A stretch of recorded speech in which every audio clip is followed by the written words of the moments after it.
एक समय था जब ब्रह्मा स्वयं को सबसे बड़ा मानते थे। विष्णु जी सोचते थे कि वे ही संपूर्ण सृष्टि के पालन करता है। लेकिन तभी आकाश से एक रहस्यमयी अग्निशिला प्रकट हुई, जिसकी कोई शुरुआत थी ना अंत। और तब पहली बार प्रकट हुए शिव उस रूप में जिसे आज हम शिवलिंग कहते हैं। लेकिन क्या आप जानते हैं कि शिवलिंग का ये रहस्य इतना गहरा है कि ब्रह्मा और विष्णु तक चौंक गए थे। आज हम आपको बताएंगे शिव पुराण की सबसे रहस्यमयी कथा, एक ऐसी कहानी जो आपके विश्वास, ज्ञान और चेतना तीनों को झकझोर देगी। वीडियो को अंत तक जरूर देखिएगा, क्योंकि इसका हर दृश्य आपको एक दिव्य रहस्य की ओर ले जाएगा। बहुत प्राचीन काल की बात है, जब सृष्टि का विस्तार प्रारंभ ही हुआ था। सृष्टिकर्ता ब्रह्मा और पालनकर्ता विष्णु के बीच एक बार यह विवाद हो गया कि इनमें से श्रेष्ठ कौन है। ब्रह्मा बोले, मैंने इस संसार को रचा है, चारों वेदों को जन्म दिया, तो मैं ही सर्वोच्च हूँ। विष्णु जी मुस्कुराए और बोले, हे ब्रह्मा, आप रचयिता हैं, परंतु मेरी भूमिका है इस संसार की रक्षा करना। यदि मैं न हो तो आपकी रचना नष्ट हो जाएगी, अतः मैं ही सर्वोच्च हूँ। यह विवाद जब बढ़ता गया तब आकाश मंडल अचानक चमक उठा। दोनों देवताओं के बीच एक विशाल अग्निशिला प्रकट हुई, एक ऐसा अग्निस्तंभ जो अनंत था, न उसकी कोई शुरुआत दिखती थी न अंत। दोनों देवताओं ने उस दिव्य तेज के रहस्य को समझने का प्रयास किया। तभी आकाशवाणी हुई, जो इस अग्निशिला का सिर और पांव खोज लेगा वही सर्वोच्च कहलाएगा।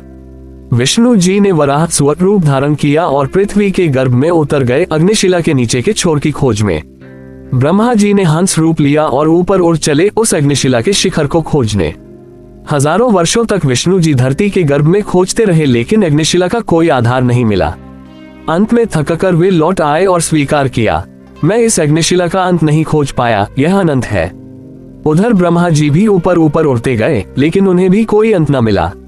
फिर उन्होंने एक केतकी पुष्प के वृक्ष को देखा, जो उस अग्निशिला से गिरता हुआ आ रहा था। ब्रह्मा जी बोले, हे पुष्प, क्या तुम मेरे लिए साक्ष्य बनोगे कि मैं अग्निशिला के शिखर तक पहुंचा हूं? केतकी फूल ने हाँ कह दिया। ब्रह्मा जी नीचे लौटे और झूठ बोल दिया, मैंने इस अग्निशिला का सिर देख लिया है और यह पुष्प उसका प्रमाण है।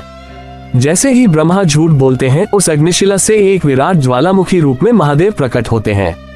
उनका स्वर गगनभेदी होता है। ब्रह्मा, तुमने झूठ बोला और पुष्प से झूठ का साक्ष्य लिया। तुम्हें श्राप है, तुम्हारी पूजा इस लोक में नहीं होगी। यही कारण है कि ब्रह्मा जी की पूजा बहुत कम होती है। और फिर शिव बोले, यह अग्निशिला ही मेरा स्वरूप है, यह मेरा निराकार रूप है, जो ना आदि है ना अंत, यही मेरा लिंग रूप कहलाएगा।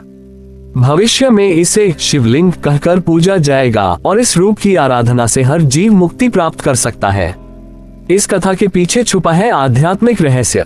ब्रह्मा अहंकार का प्रतीक है, जो सत्य को झुठलाने की चेष्टा करता है।